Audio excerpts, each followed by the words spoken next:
This janitor kept a secret from her coworkers, and they confronted her about it in front of everyone.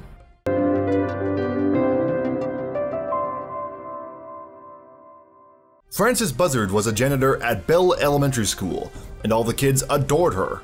But this adorable old lady had a secret that she kept hidden from everyone at work. Little did she know that this secret would surface, and when it did, her face would be flushing red. The moment they called her name, she got really worried. They had ordered her to appear in front of an assembly, but she couldn't shake off that anxious feeling she had in the pit of her stomach. Mrs. Buzzard opened the door. The sight of everyone filled her with dread. She couldn't help but wonder if they had figured out her deep, dark secret. Frances Buzzard was 77 years old at the time, but she was still capable of doing her job as a janitor at Bell Elementary School. Besides, the children around her always managed to keep her upbeat. She absolutely loved being around them. But something in her past was about to come back to haunt her. One day, school principal Amanda Mays decided to do a little digging into Buzzard's past. She felt bad about meddling in someone's personal life, but she had to do it in order for her plan to work. But if you dig for dirt, you're going to find dirt, right? Principal May's heart sank when she learned something about Buzzard that would alter the janitor's future forever. Mays knew she had to do something about Buzzard's secret. There was no other choice. So she came up with a plan to inform the entire school about what she had discovered. Meanwhile, Buzzard had no idea this was happening behind her back. And in no time, she would end up being confronted about her past in front of the whole school. Then, one day, Mays summoned all 200 students into the assembly hall. She wanted them to witness what was about to happen. But while the children were calm and quiet, the principal could barely keep what she had discovered to herself a second longer. Scrubbing the school cafeteria and polishing floors all day. But when the loudspeaker came to life and she was ordered to the assembly hall, she wasn't sure what this was about, but she felt a knot in the pit of her stomach.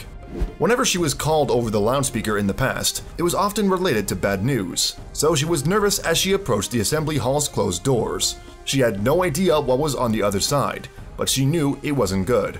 She realized that she hasn't been doing her job as well as she used to, so the thought of going into the assembly hall filled with students terrified her, and she still wasn't sure what she had done to merit this form of torture. She wasn't sure if there was a mess that they wanted her to clean up, or if one of her fellow janitors had filed a complaint against her. Was she getting fired? She prepared herself for a worst-case scenario, but she had an inkling as to why they had summoned her. She opened the door slowly, and all eyes were focused on her. Her mouth dried up and her palms got sweaty almost immediately. Then she took a deep breath and braced herself for a major scolding. But why were the children there? Would they really fire her or lecture her in front of her beloved kids? Buzzard figured that if she was going to get the boot, the principal should have called her into the office, not to an assembly hall full of children. And then the reason why she was here became clear when the kids started singing. Her heart sank for a moment when she realized they had discovered her secret. Out of the blue, dozens of children started singing "Happy Birthday," which left Buzzard completely stunned. Her birthday was still a week away, but she had told no one. So how did they even know her date of birth? More importantly, who had decided to plan the party? It wasn't Mays' idea to throw a surprise birthday party. It was the students' idea. But the principal fully supported it since Buzzard had been such a hard-working employee that was loved by everyone in the school. That's why she started digging into her past to find out more about her. But her date of birth wasn't the only thing that Mays had discovered. Buzzard had been keeping a secret all along. No one had ever thrown her a birthday party before in her life. So when the principal learned about this, she planned the perfect party to commemorate all the other birthdays she had missed. She ordered personalized cupcakes and helped the students create a slideshow that would put a smile on the janitor's face. But why didn't they celebrate it on the day of? The principal and the students could have waited until her actual birthday to throw her a surprise party, but they knew she would be out, so they celebrated it a week early. And Buzzard was seriously surprised, but the surprises didn't end with the party. Buzzard was draped with a happy birthday sash. She also had a tiara placed on her head and was then asked to sit in a chair in the middle of the room. It's as if she had been made the queen of the school, and for the moment, she was. But one surprise truly made her cry tears of joy. Buzzard got teary-eyed and really emotional when she sat down and watched the slideshow presentation the kids had made for her. The students had photoshopped her into major historical moments like Woodstock and the moon landing. But no one understood why this was her very first birthday party. And then it became clear. Buzzard's family was poor, so they couldn't afford to throw her a major birthday party. This meant that they couldn't celebrate Christmas parties either, but they did gift her fruits and nuts whenever there was extra money. She grew up in Coal Fork Hollow in Cabin Creek, West Virginia. She told the Charleston Gazette-Mail that there was one childhood party she could recall. "They had me one, but it was so icy and cold, nobody came," she said. And it would be decades before another party came along. Buzzard had been bitter about their parents not being able to throw a birthday bash every year, but Buzzard didn't resent her parents. She understood why her family couldn't give her what she needed. Her father had spent some time in the armed services and later worked in timber.